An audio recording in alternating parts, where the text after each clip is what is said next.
జనశక్తి ఉద్యమాల్లో పాల్గొనేవారు, ప్రజా ఉద్యమాల్లో ఉన్నారు, ప్రజల కోసం పోరుబాటు చేస్తున్నారు. తెలంగాణ కావాలంటూ తెలంగాణ ఉద్యమాల్లో మీదైన శైలిలో గల్లం విప్పి పాడారు. ఇంత చేసిన మీరు ఒక మొదటి భార్య ఉంది, 2 పిల్లలు ఉండగా మరొక భార్యకు మీ జీవితంలో అవకాశం కల్పించడం అనేది ఎంతవరకు కరెక్ట్ అనుకుంటున్నారు? లేదంటే మీరు ఏమన్నా శ్రీకృష్ణుడి అంశంలో పుట్టాను అని అనుకుంటున్నారు? అది తప్పన్నా.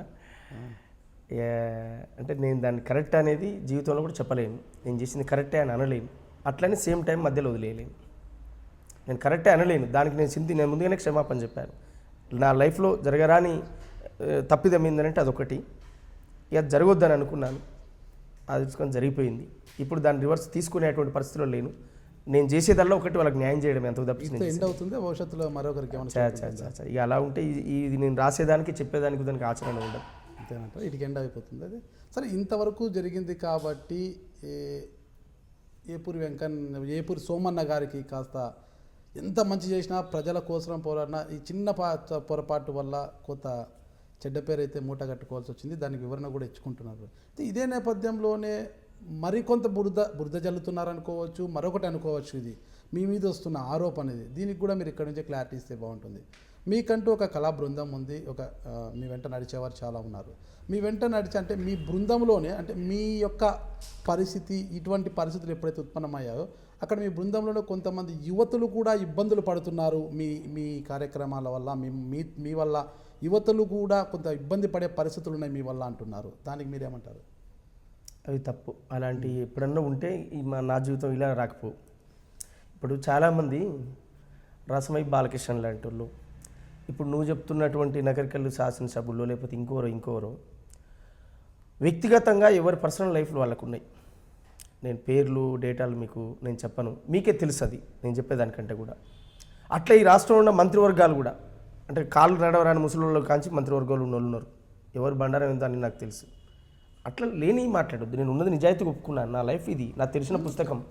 కానీ యువతులు ఎవరో ఇబ్బంది పడేటువంటి దుర్మార్గమైనటువంటి పనులు మేము చేస్తే అసలు అట్లా వాడుకొని ఏకచిత్రాధిపాదిగా ఒక అమ్మాయితో గడుపుకుంటూ 100 వ్యవహారాలు చేసిన వాళ్ళు దొంగలు చాలామంది ఉన్నారు. నేను ఓపెన్గా గిది నా లైఫ్ అని చెప్పుకొని ఉన్నాను. నేను ఇంకా వేరే తప్పు చేసి వేరే యువతులు వేరే చెప్పాల్సినటువంటి అవసరం లేదు. అట్లా ఎన్నడూ కూడా తెలంగాణ ఉద్యమం అయిపోయిన తర్వాత అమ్మాయిలను తీసుకొచ్చే అనేటువంటి సిస్టమే మేము ఎన్నడూ పెట్టలే.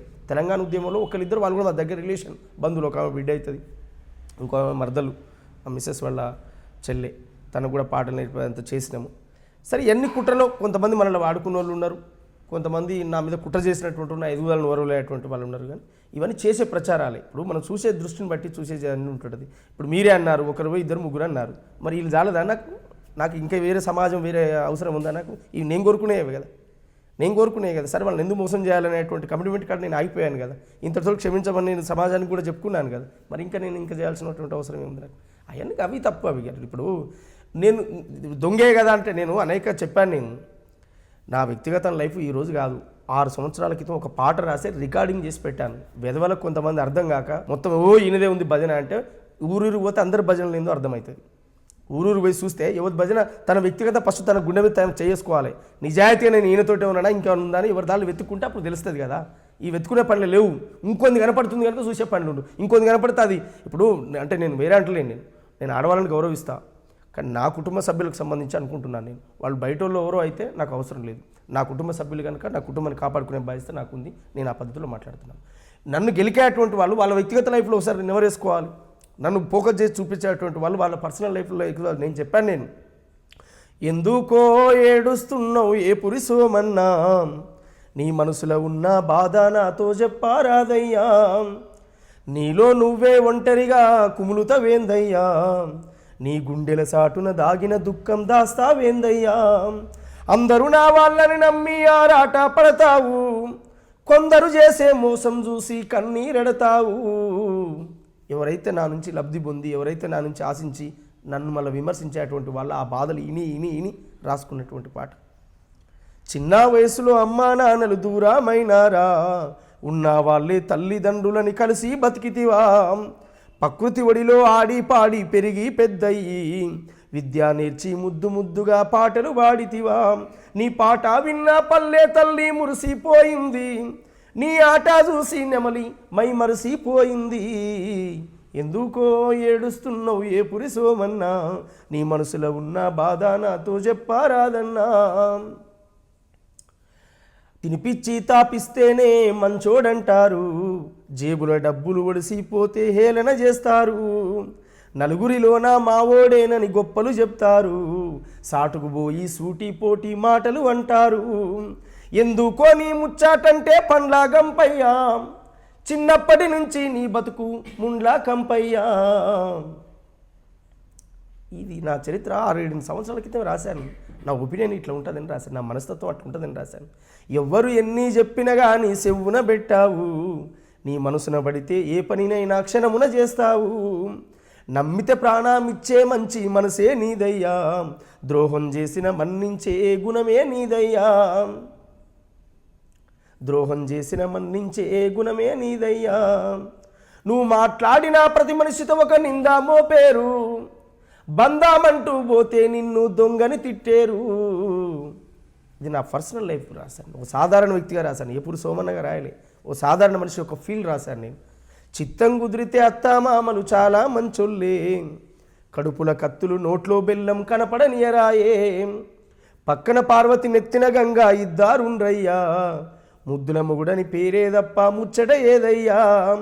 కన్నా పిల్లల చూసుకొని కలలెన్నో గంటున్నావు, నా పంచా ప్రాణాలేనని ఆశలతో బతున్నావు.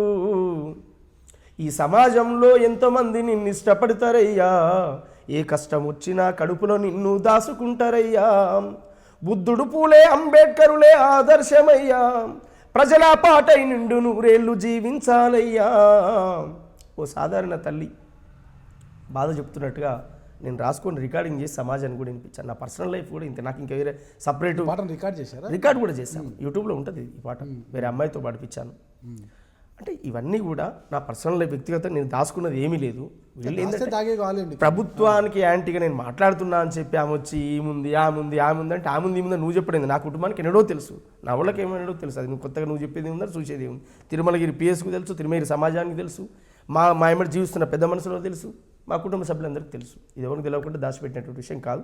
కావాలని ఆమె కొంచెం ఎంకరేజ్ చేసి వీళ్ళను మూవ్ చేసింది. ఇవాళ మళ్ళీ మేము అంతా కలిసే ఉన్నాం, మేము హ్యాపీగా ఉన్నాం, మాకు ఎలాంటి ఇబ్బంది లేదు.